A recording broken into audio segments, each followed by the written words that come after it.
dadajonim berayotgan $2000 suyunchi pulni oqlashim kerak. Men shu kun dadajonimni sinovida edim. Ya'ni qaynotamlar Rossiyadan kelgandan keyin kelinim ovqat qilishni biladimi yo'qmi deb meni sinamoqchi bo'ldi va ovqat nomini aytmadi, lekin yeganda ta'mi og'izda qoladigan ovqat tayyorlang dedi. Ovqat qilishni bilmasam rosa ikkilandimda pirojok qilishga qaror qildim. Hammada pirojok har xil qilinadi, lekin men bitta usulim bor, doim shu usulda tayyorlayman. Ko'rib turganingizdek, mana Shukronaxon videoga olganda, bu yoqda bo'lsa Shukronaxonda ayalari, ya'ni kelinoyim salat tayyorlaganda degustatsiya qilib Shukronaxon o'zini ham videoga olib qo'ydi. Shu o'rtada kelinlarga savol: kim qaynotasi Ko'rmonaga nech pul bergan yoki nima bergan, ya'ni sovg'a tariqasida.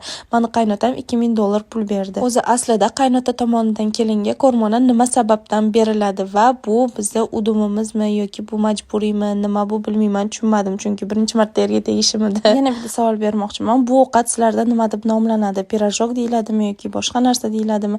Tovuq, kartoshka, pomidor, qo'shimcha narsalar qo'shib hammasini aralashtirib dimlab qo'yadi. Ya'ni kartoshkani отдельно pishirib oladi. Bu o'rtada dasturxon tuzashni boshladik va bu yoqda romantika qilib oldik. Va nihoyat ko'p kutilgan vaqtlardan keyin ovqatim tayyor bo'ldi va uni dasturxonga suzdik. Dadajonim sinovdan o'tdimmi, nima deb o'ylaysiz? Kommentariyada yozib ketinglar.